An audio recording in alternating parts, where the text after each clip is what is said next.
Manchester United tiba di Amerika Serikat pada hari Rabu, tanpa sejumlah bintang besar dalam rombongan perjalanan mereka. Ada beberapa pemain inti yang tidak ikut serta dalam perjalanan menyeberangi Atlantik, yang berarti 3 susunan pemain inti yang diturunkan Erik ten Hag selama tur Amerika tersebut akan sangat berbeda dengan yang diturunkannya untuk pertandingan pembuka Liga Primer melawan Fulham. Dapat dikatakan bahwa 6 pemain inti yang diharapkan akan bermain melawan Coast Tigers tidak ikut serta dalam perjalanan ke Amerika. Saatnya pemain muda seperti Harry Amas, Sam Murray, Toby Collier, dan Ethan Wheatley menarik perhatian sang manajer. Wheatley telah menjadi striker dalam 2 pertandingan persahabatan pembuka United musim panas ini. Ia dapat mempertahankan tempatnya saat melawan Arsenal di Stadion Sophie besok. Højlund baru kembali berlatih selama beberapa hari dan sepertinya hanya diturunkan sebagai pemain pengganti. Pelatih kepala United itu masih bisa menerapkan taktik serangan baru. Ethan Williams dan Marcus Rashford menempati area sayap sejak awal melawan Rosenborg, dan Ahmad serta Jadon Sancho bermain sebagai pemain inti di Edinburgh melawan Rangers. Pramusim adalah tentang bereksperimen dan mengambil risiko yang tidak berani dipikirkan dalam pertandingan kompetitif, yang berarti Ten Hag dapat bereksperimen melawan Arsenal dan menempatkan Ahmad di posisi tengah sebagai pemain nomor 10. Dengan Mason Mount, menurut pengakuannya sendiri, lebih nyaman bermain sebagai pemain nomor 8, pramusim adalah kesempatan yang ideal untuk bereksperimen dan melihat apa yang dapat Ahmad hasilkan dari area tengah. Anthony berharap dapat tampil pertama kali di pramusim melawan Arsenal setelah tidak bermain dalam 2 pertandingan pembuka. Manchester United telah mendatangkan Ruud van Nistelrooy sebagai asisten Ten Hag, dan mantan penyerang itu telah berupaya untuk menunjukkan otoritasnya dengan latihan yang dapat mengubah rencana penyerangan mereka. Ruud van Nistelrooy memimpin latihan Manchester United pada hari Jumat, dengan pemain asal Belanda itu mendorong perubahan dalam pendekatan penyerangan. Mantan bos PSV itu akan secara khusus membantu produktivitas United di sepertiga akhir dan telah mendesak mereka untuk lebih memanfaatkan pemain sayap mereka. Ruud memimpin latihan penyerangan yang membuat masing-masing tim mencetak poin ganda jika mereka mencetak gol langsung dari umpan silang, dengan zona-zona yang dibentuk untuk menekankan area yang akan diserang. Van Nistelrooy jelas berusaha untuk membuat para pemain United lebih memanfaatkan pemain sayap mereka dan menyoroti keuntungan yang didapat dari memasukkan bola ke dalam kotak penalti. Klub ini memiliki beberapa pemain yang paling menarik, seperti Alejandro Garnacho yang bermain di sayap.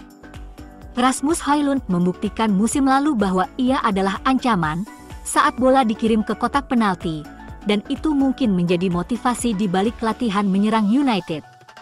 Setan Merah adalah pencetak gol terendah dalam 10 besar Liga Primer musim lalu, hanya mencetak gol sebanyak 57 kali. Jumlah itu sekitar 39 gol lebih sedikit dari yang terbaik di Liga. Marcus Rashford termasuk di antara mereka yang mengalami musim yang buruk, yang terjadi setelah musim paling produktif dalam karirnya. Southampton menghabiskan musim 2022-2023 berjuang untuk menghindari degradasi. Dan catatan buruk dalam situasi bola mati merupakan bagian besar dari apa yang menyebabkan mereka terdegradasi. The Saints mencetak 3 tendangan bebas langsung dan hanya 6 sundulan dalam 38 pertandingan. Georgsson bergabung dengan Southampton pada tanggal 4 Agustus, hari ketika mereka menghadapi Sheffield Wednesday. Mereka kebobolan lagi dari tendangan sudut. Ini tidak berlangsung lama. Ia dengan cepat mengubah tim terburuk di divisi Championship menjadi salah satu yang terbaik dalam situasi bola mati. Di Championship, mereka mencetak 14 gol dari tendangan sudut, terbaik kelima di divisi ini. Namun, dalam hal pertahanan, catatannya membuahkan hasil. Soton hanya kebobolan 7 gol dari situasi bola mati dalam 49 pertandingan, catatan terbaik di divisi ini. Georgsson menggunakan sistem hibrida dari zona campuran dan marking pemain. Ini berarti tim dapat bertahan atau menyerang area secara efektif, sambil menekan kelemahan atau menahan aset terkuat lawan. Dan ini tentu membuahkan hasil musim lalu, dan Ineos yakin itu bisa terjadi untuk United. MU menderita tendangan sudut terbanyak ketiga pada 2023-2024, dengan lebih dari 40% mengarah pada peluang mencetak gol. Demikian pula, mereka hanya mencetak 8 gol dari sundulan musim lalu, termasuk 2 dari tendangan sudut. Ruang yang sangat luas untuk perbaikan. Georgsson sering memanfaatkan pemain kedua, seringkali berusaha mengoper, sebelum mengumpan ke dalam kotak penalti. Ini tentu akan membuat frustrasi, tetapi tahan saja karena ini berhasil. Umpan sering digunakan untuk mengecoh pemain dan menciptakan ruang, sementara umpan crossing dijamin berhasil dalam kekacauan ini. Georgsson mengubah Southampton, tim terburuk kedua untuk rekor bola mati pertahanan pada 2022-2023, menjadi yang terbaik di liga. Secara ofensif tim juga hebat, terbaik kelima di divisi ini.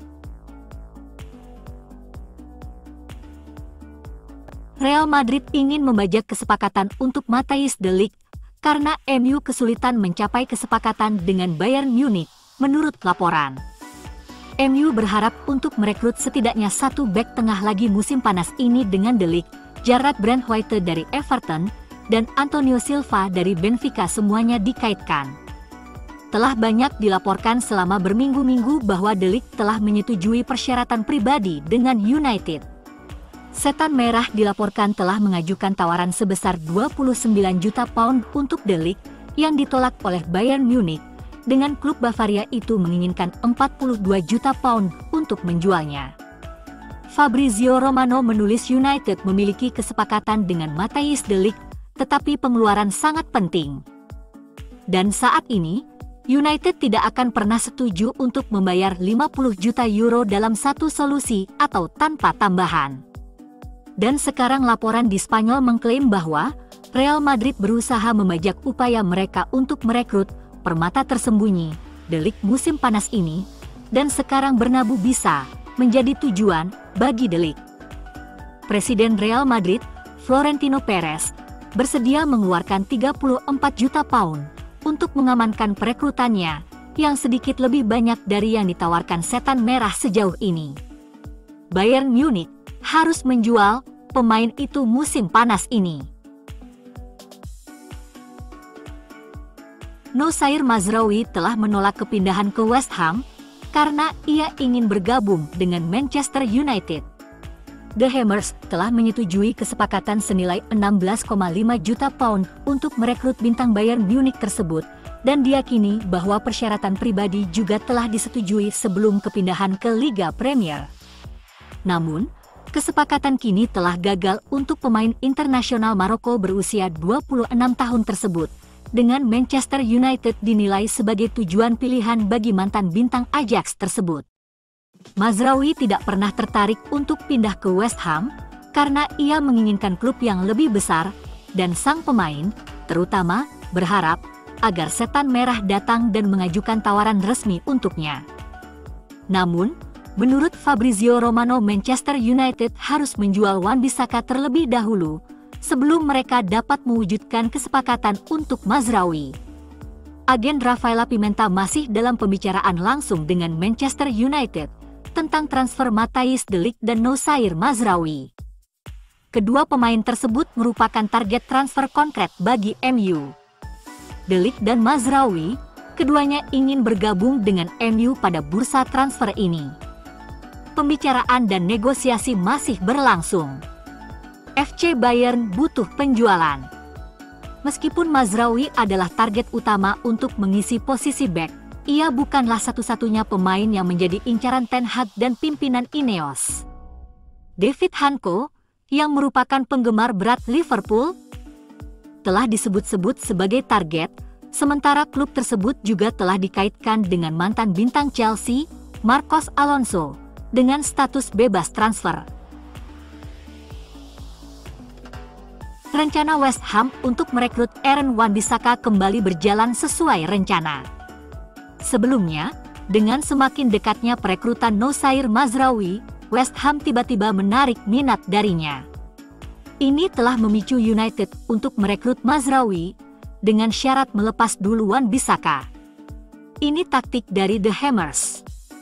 Manchester United menghubungi West Ham dan menurunkan harga Aaron Wan-Bissaka, sehingga klub London kini dapat menawarkan gaji yang lebih tinggi.